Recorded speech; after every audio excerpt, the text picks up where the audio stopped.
as human beings, we believe, like so many people, before I give them a workout plan, they're talking about recovery. Everybody that hears me speak, they want to go straight to recovery. Work out first. Work out first before you talk to me about recovery. How to recover, yeah. Work out first.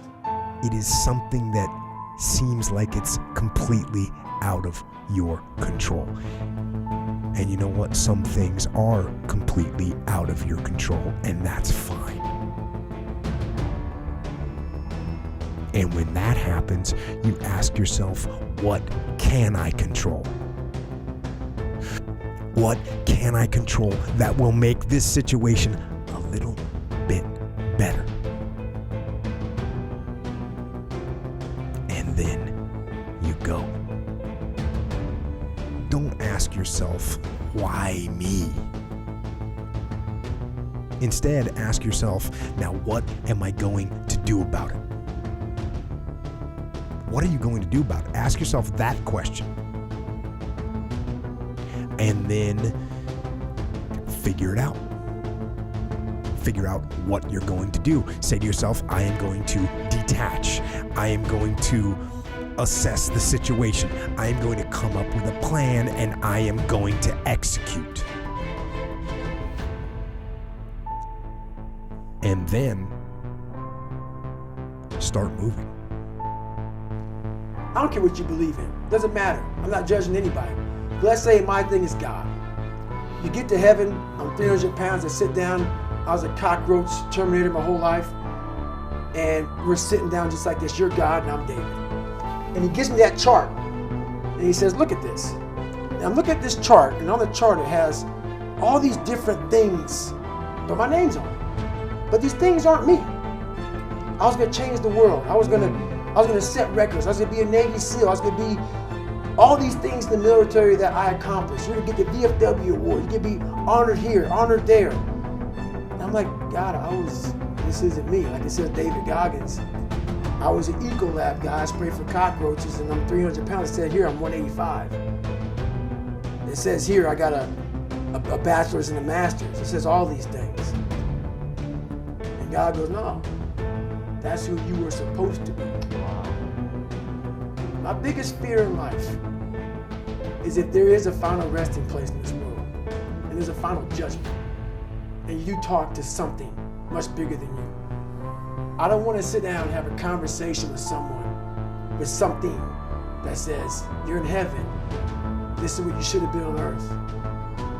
And are you really in heaven now, or are you in hell? Thinking about how much I left on the table for fear, for not willing to go over the wall, and over the next wall, and over the next wall.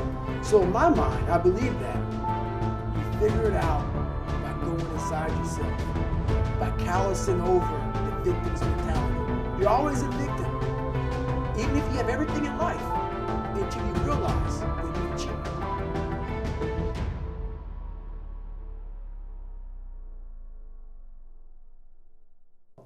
I walk in a room now, and I know the hours and years and decades I put into David Goggins. That's something, it's not on the wall. It's not a trophy on the wall. It's not a medal on your neck. It is actually a feeling in your heart. It starts with yourself, man. You gotta start diving into those things that you're afraid of. You don't gain confidence by going to the spot that makes you feel good. It's gonna be a false reality. And the second life gives you that challenge, all you want to do is go back to what made you confidence, or what gave you confidence. Is that happy spot? No. What gives you confidence, what gave me confidence, was spending years at a kitchen table trying to learn how to read and write on my own. Realizing I can't learn the way you learn. I can't, but I can learn. What gives you confidence, not being afraid, is overcoming the fear. We live in a box, and we don't want to go outside that box at all, ever. Outside that box is all these possibilities of life. What we do is we shackle our mind. We are a prisoner in our own mind. And this is all I can do. This is all I'm good at. And we take away the possibilities of you can be this, you can be that, you can be all these things. And I never thought at 300 pounds I could be Navy SEAL. So if my mind was shackled, me and you would never meet. There'd be no book. There'd be no book. There'd be nothing. So what people understand is that they live for themselves, not knowing that you have the power within yourself to change millions of lives by facing life, by facing yourself. And through that, I would die never knowing that I had the power to change millions of lives. You are perfect as you exist right now, but that version of you isn't sufficient next year. You gotta be crazy, hungry, crisis to get to that next version of you. I want the data.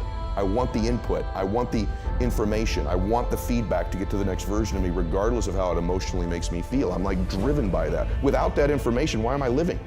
He goes, let me ask you a question. I heard your wife's pregnant. I said, yeah, I have a son. And he says, do you want to be there when he graduates from high school?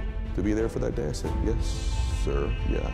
He goes, your wife's pregnant. What do you have? And I said, a daughter. This is where you get a dad. He goes, she was 6 months pregnant. He goes, would you like to walk her down the aisle on her wedding day, or are you okay that it's some other man?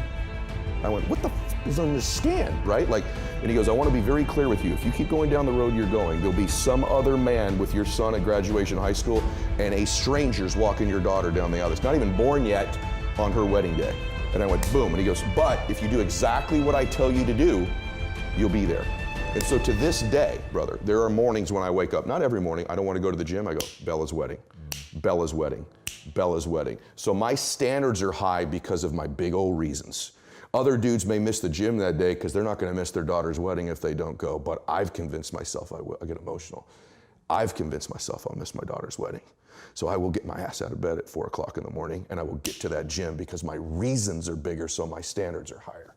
So that's what I think causes us to have great standards, is huge reasons.